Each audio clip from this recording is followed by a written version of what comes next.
মা তাহলে আজকে কি রেসিপি বানাচ্ছ? আজকে আমি একটা নতুন রেসিপি বানাবো, হুম। যেটা সাবুর খিচুড়ি। আচ্ছা, সাবু দিয়ে খিচুড়ি। খিচুড়ি, হ্যাঁ। চলো তাহলে দেখা যাক। চলে এসো বন্ধুরা, এই দেখুন আমার ওই সাবুর খিচুড়ি বানাবার জন্য কি কি প্রয়োজন লাগছে আমি দেখাচ্ছি। এই দেখুন সাবু, এখানে মুগ ডাল, যতটা সাবু ততটাই মুগ ডাল নিয়েছি।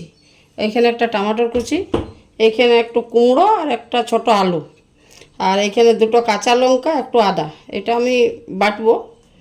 আর এইখানে এটা টমেটো। হ্যাঁ, আর এইখানে লাগছে হাফ চামচ হলুদ গুঁড়ো, হাফ চামচ জিরে গুঁড়ো, হাফ চামচ কাশ্মীরি লঙ্কা গুঁড়ো, আর হাফ চামচ গোটা জিরে, ওটা ফোড়ানোর জন্য, একটা তেজপাতা, দুটো শুকনো লঙ্কা। আচ্ছা, এরপরে যেগুলো দেবো সেগুলো আমি দেখাচ্ছি। তো ঠিক আছে, চলো তাহলে পরের স্টেপে দেখা যাক। বন্ধুরা দেখুন, আমি কড়া বসিয়ে নিয়েছি। এরপরে আমি পরিমাণ মতো তেল দিব, সরিষার তেল।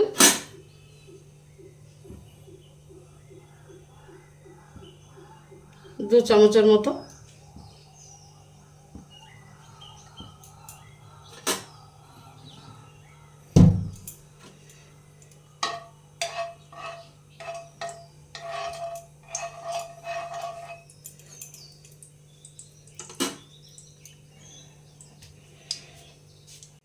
তো দেখুন আমি ফোড়ন দিয়ে দিচ্ছি জিরেটা, শুকনো লঙ্কাটা, তেজপাতাটা, ভালো করে নাড়াচাড়া করব।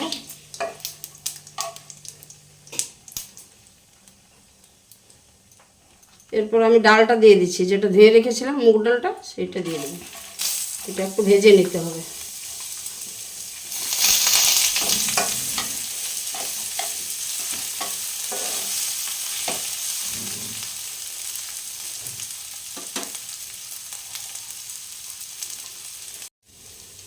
এরপর আমি কুমড়োটা আর আলুটা যেটা কেটে রেখেছিলাম সেইটাই দিয়ে দেব।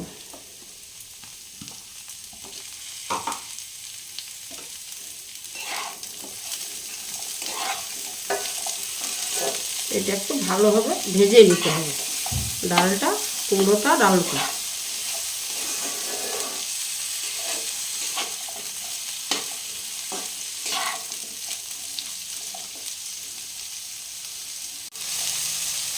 তো বন্ধুরা এই দেখুন আমি হালকা হালকাভাবে এটা ভেজে নেব।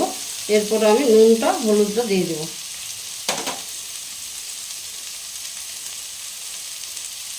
এখানে আমি স্বাদ মতো নুন দিচ্ছি, 1 চামচের মতো।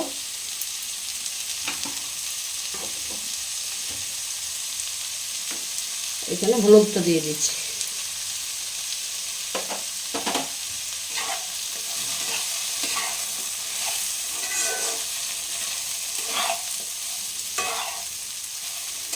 খুব টেস্ট হবে কোনো খিচুড়িটা। দারুণ, স্বাস্থ্য পক্ষে ভালো। সাবুর পায়েস খুব ভালো লাগে খেতে। এটা ছোট বড় সবাই খেতে পারে, সবারই ভালো লাগে। এরপর আমি এই যে কাঁচা লঙ্কা আর আদা যেটা থেতো করে রেখেছিলাম আমি সেইটাই দিয়ে দেবো। এটা তো বেশি কোনো আদা রসুন মানে পেঁয়াজ রসুন দেওয়া যাচ্ছে না, শুধু আদা কাঁচা লঙ্কা দিয়েই আমি বানাবো। নিরামিষ। নিরামিষ।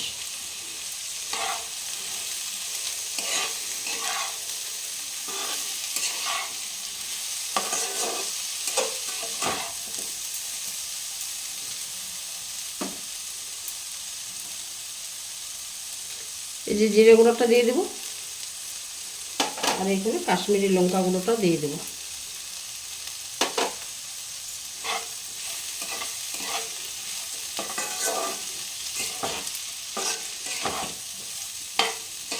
এই দেখুন এইভাবে আমাকে ভেজে নিতে হবে।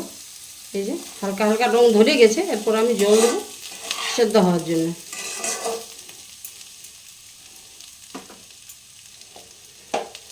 টমেটোটা কখন দেবো? এরপর দেবো। এরপর আমি টমেটোটা দিয়ে দিচ্ছি।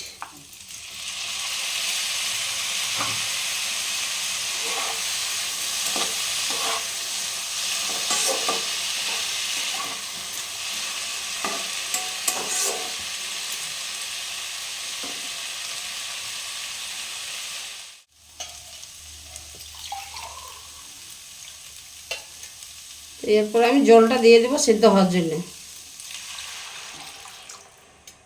1 গ্লাস, 2 গ্লাসের মতো। কিন্তু মুগ ডাল তো খুব তাড়াতাড়ি সিদ্ধ হয়ে যায়, ছোট গ্লাসে 2 গ্লাস। হ্যাঁ এই যে এই গ্লাসটা। ছোট গ্লাসে। হ্যাঁ, এরপর আমি ঢাকনা দিয়ে দেবো সিদ্ধ হওয়ার জন্য।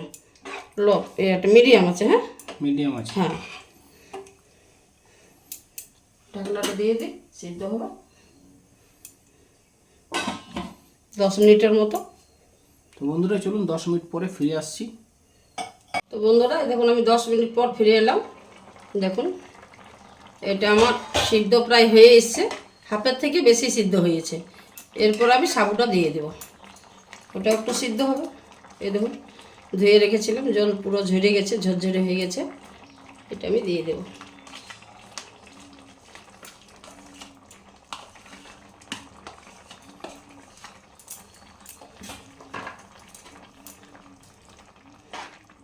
এভাবে নাড়াচাড়া করব আমি, করে আবার আমি ঢাকিয়ে দেব 10 মিনিটের জন্য, কেন সাবুটা সিদ্ধ হবে তো। ঢাকনাটা দিয়ে দেবো আমি। 10 মিনিট পরে আবার 10 মিনিট পর আমি আসছি, দেখাচ্ছি।